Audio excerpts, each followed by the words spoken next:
नमस्कार दोस्तों, स्वागत है आप सभी का एक बार फिर से राजू सर के नाम से इस YouTube चैनल के अंदर एमसीक्यू वीडियो की इस कड़ी के अंदर एक और नया एमसीक्यू वीडियो हम लेके आए हैं। कम्युनिटी हेल्थ ऑफिसर एग्जाम के पॉइंट ऑफ व्यू में ये एमसीक्यू वीडियो हम सॉल्व कर रहे हैं।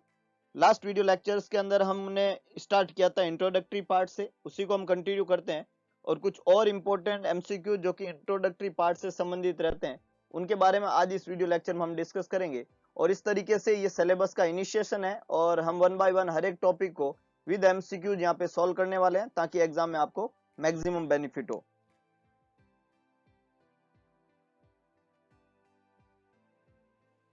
क्वेश्चन है योगा। कल हमने योगा के बारे में पढ़ा, आयुष के बारे में पढ़ा। तो yoga is considered a part of modern medicine, it will be A part of. Yoga को कंसिडर्ड किया जाता है पार्ट ऑफ मॉडर्न मेडिसिन। आजकल की जो मॉडर्न मेडिसिन है उसमें योगा को एज ए पार्ट जो है वो वहां पे कंसिडर्ड किया जाता है। तो क्वेश्चन ने ये पूछा है कि it will be A part of, किस चीज का पार्ट है ये? फिजियोथेरेपी का पार्ट है, प्रिवेंटिव मेडिसिन का पार्ट है, थेराप्यूटिक मेडिसिन का पार्ट है और कैलोरिक अपसर्जर का पार्ट है। तो देखिएगा आजकल की जो मॉडर्न मेडिसिन है, इस मॉडर्न मेडिसिन के अंदर योगा जो है उसको एक पार्ट के रूप में लिया जाता है। और वो पार्ट बेसिकली योगा का बेसिकली काम क्या है? तो ये काम करता है प्रिवेंटिव मेडिसिन का, है ना। ये प्रिवेंशन का तरीका है। किसी भी बीमारी के होने के अक्रेंस की रेट को कम करने में योगा अपना रोल प्ले करता है। ये फिजियोथेरेपी का पार्ट नहीं है, या ये थेराप्यूटिक मेडिसिन या कैलोरी अपसर्जर नहीं है ना। फिजियोथेरेपी मतलब रिलेटेड टू द फिजिकल, तो ये फिजिकल नहीं है। ये थेराप्यूटिक मेडिसिन का मतलब होता है ट्रीटमेंट के पर्पज से। तो इसका यूज ट्रीटमेंट के पर्पज से नहीं है, इसका यूज है प्रिवेंशन के पर्पज से। बीमारी के होने की अक्रेंस की रेट को कम करता है अगर आप योगा का सहारा लेते हैं तो करेक्ट आंसर यहाँ क्या बनेगा? B, that is preventive medicine. Next है the lawyer who design the public health act 1848 was. Lawyer कौन है जिसने डिजाइन किया पब्लिक हेल्थ एक्ट 1848? जो पब्लिक हेल्थ एक्ट 1848 का बना है उसको डिजाइन करने वाला लॉयर। ऑप्शन दिया हुआ यहाँ पे John Snow, Edwin Chadwick, Joseph Lister और विलियम फर। तो ये डायरेक्ट क्वेश्चन है और इसका जवाब है एडविन चार्डविक। बी यहाँ पे करेक्ट आंसर है, एडविन चार्डविक, जिन्होंने डिजाइन किया पब्लिक हेल्थ एक्ट 1848, है ना। तो जो लॉयर है उनका नाम है एडविन चार्डविक। नेक्स्ट है जेम्स लिंड। कल के वीडियो लेक्चर में हमने जेम्स लिंड को पढ़ा था। सवाल ने यही पूछा है कि James Lind is known for, किस चीज के लिए जाने जाते हैं जेम्स लिंड? फर्स्ट ऑप्शन है जर्म थ्योरी ऑफ डिजीज दी इन्होंने, मल्टीफैक्टोरियल कॉजेशन ऑफ डिजीज दिया, prevention of scurvy by citrus fruit ये दिया इन्होंने, या वेब ऑफ कॉजेशन दिया। James लिंड।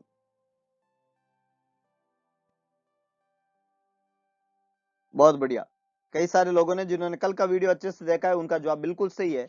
The correct answer is C. हमने कल भी पढ़ा था, इन्होंने सिट्रस फ्रूट से स्कर्वी का प्रिवेंशन किया जा सकता है, ये इन्होंने बताया। हालांकि इन्होंने ये नहीं बताया कि विटामिन सी क्या होता है, ये कुछ भी नहीं बताया।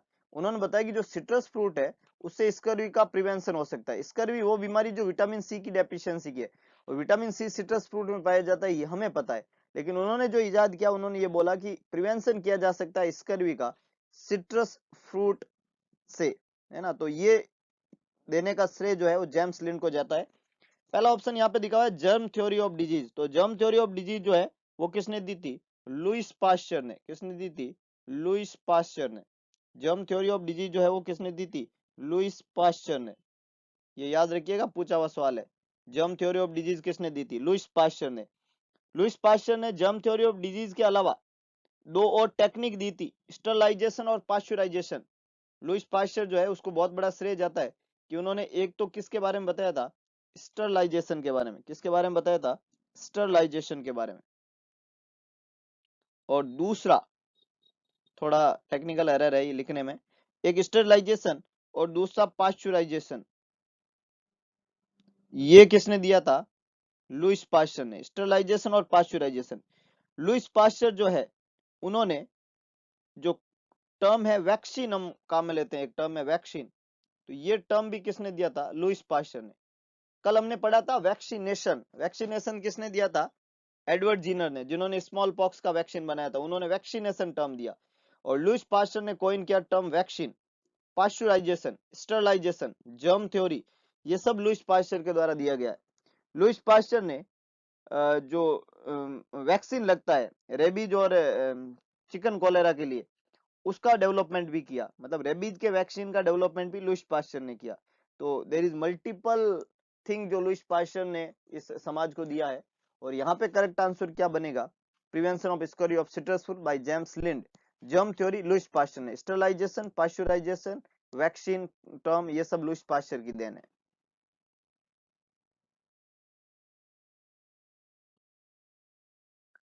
नेक्स्ट है term social medicine was introduced bye.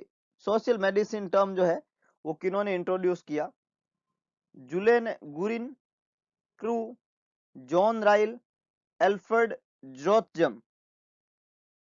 तो ये डायरेक्ट सवाल है। सोशल मेडिसिन जो टर्म है वो देने का श्रेय जाता है जुलेन गुरिन को, है ना। थोड़ा डिफरेंट एस्पेक्ट का क्वेश्चन है लेकिन पूछा जा सकता है, तो डायरेक्ट क्वेश्चन है, याद रखिएगा। सोशल मेडिसिन टर्म किसने इंट्रोड्यूस किया?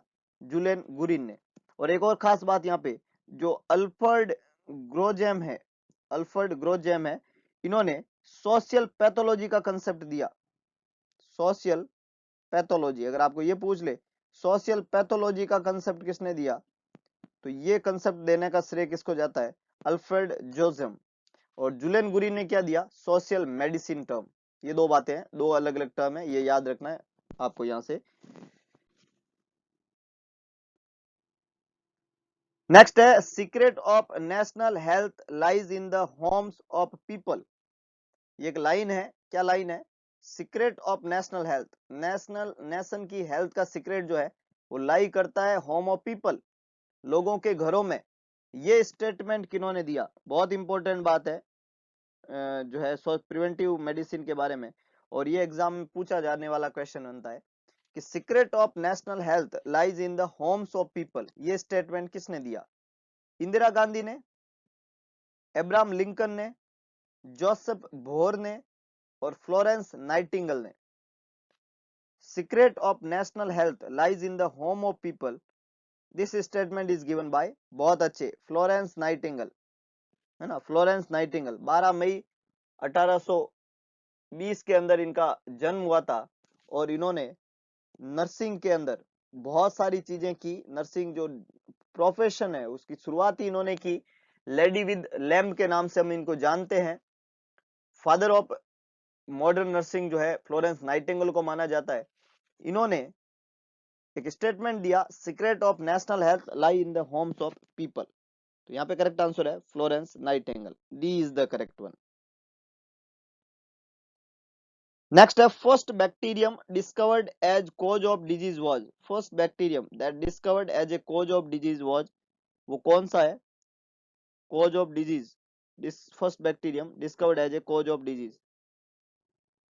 ऑप्शन है TB bacillus, leprosy bacillus, anthrax bacillus, plague bacillus.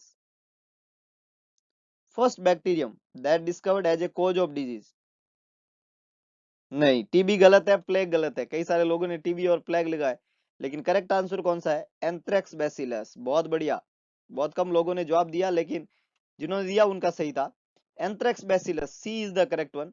First bacterium that discovered as a cause of disease is anthrax bacillus, anthrosis, anthrax bacillus, cause of disease, first bacterium.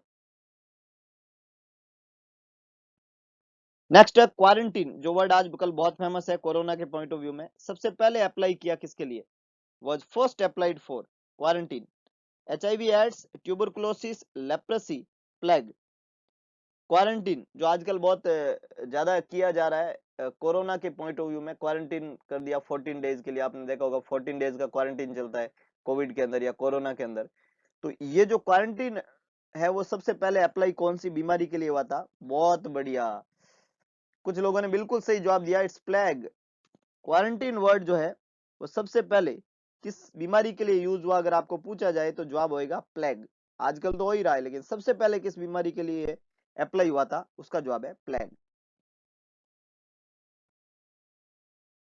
Which of the following disease is known as barometer of social welfare? Social welfare का barometer कौन सी बीमारी को माना जाता है? कौन सी बीमारी को बैरोमीटर ऑफ सोशल वेलफेयर के नाम से जाना जाता है? बहुत बढ़िया, कुछ लोगों ने बिना ऑप्शन के जवाब दे दिया, अच्छा लगा, बहुत इंपॉर्टेंट बात है ये। ट्यूबरकुलोसिस, कोलेरा, लेप्रेसी और malaria. Barometer of social welfare is known as tuberculosis. बहुत बढ़िया, कई सारे लोगों ने बिल्कुल सही जवाब दिया। बैरोमीटर ऑफ सोशल वेलफेयर जो है वो ट्यूबरकुलोसिस को माना जाता है। हिंदुस्तान और जितने भी डेवलपिंग कंट्री है उसमें हिंदुस्तान एक इम्पोर्टेंट, जो डेवलपिंग कंट्री है वो सफर कर रहा है इस बीमारी से बहुत लार्ज लेवल पे, है ना। और एमडीआर टीबी जो एक बड़ा इश्यू बन के उभरा है, बैक्टीरियल डिजीज है, पूरा इलाज लेने पे बीमारी जड़ से खत्म होती है, लेकिन इसमें बहुत बड़ी प्रॉब्लम होती है कि लोग दवाई को बार बार छोड़ देते हैं और उससे एमडीआर ट्यूबरकुलोसिस उनकी डेवलप हो जाती है। माइकोबैक्टीरियम ट्यूबरकुलोसिस इसका पॉजिटिव ऑर्गेनिज्म है। एट बर्थ बीसीजी वैक्सीन के द्वारा एक्स्ट्रा पल्मोनरी ट्यूबरकुलोसिस को प्रिवेंट किया जा सकता है। तो ये एक बैरोमीटर ऑफ सोशल वेलफेयर की बीमारी के नाम से जाना जाता है ट्यूबरकुलोसिस को। नेक्स्ट है ब्रेस्ट फीडिंग वीक कब सेलिब्रेट किया जाता है? ब्रेस्ट फीडिंग वीक कब मनाया जाता है? First week of March, first week of July, first week of August, first week of December. Breastfeeding week जो होता है वो सेलिब्रेट किया जाता है, बहुत बढ़िया, जब हम आजाद हुए थे। आजादी बहुत इंपॉर्टेंट है, तो आजाद होने से पहले हम पैदा हुए थे तभी आजाद हुए थे। तो सिंपल सा कंसेप्ट है, 15 अगस्त को हम आजाद हुए थे, लेकिन आजाद होने के लिए आदमी का जो है बर्थ होना जरूरी है। तो सेकेंड वीक ऑफ अगस्त में तो 15 अगस्त आता है, लगभग सेकेंड वीक में, लगभग सेकेंड वीक में। फर्स्ट वीक ऑफ अगस्त में ब्रेस्ट फीडिंग वीक मनाया जाता है, याद रखिएगा, it's C is the correct one. First week of August जो है उसको ब्रेस्ट फीडिंग वीक के नाम से मनाया जाता है। नाउ ब्रेस्ट फीडिंग वीक की थीम चलती है ना, ब्रेस्ट फीडिंग वीक जो है उसकी एक थीम चलती है। और एक और सवाल यहां से बन सकता है कि जो 2020 का ब्रेस्ट फीडिंग वीक था, जो फर्स्ट वीक ऑफ अगस्त 2020 में मनाया गया था, उसकी थीम क्या है? तो उसकी थीम थी support breastfeeding, breastfeeding, support breastfeeding for a healthier planet,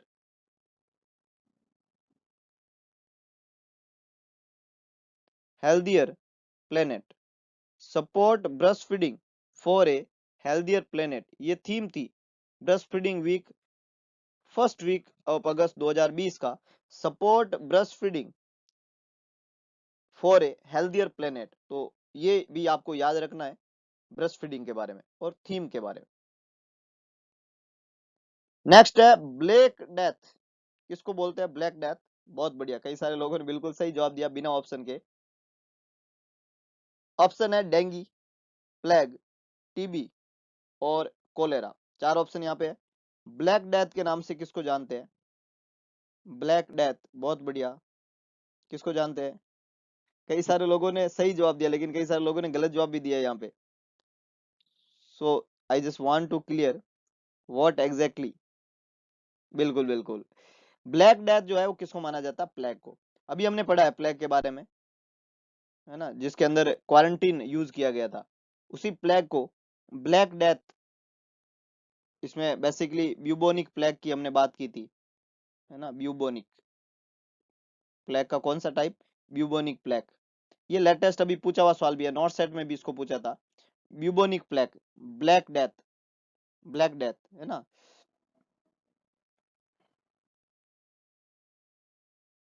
next है, नेक्स्ट है world Health day is celebrated on, कब मनाया जाता है? जब डब्ल्यूएचओ स्टेबलाइज हुआ था।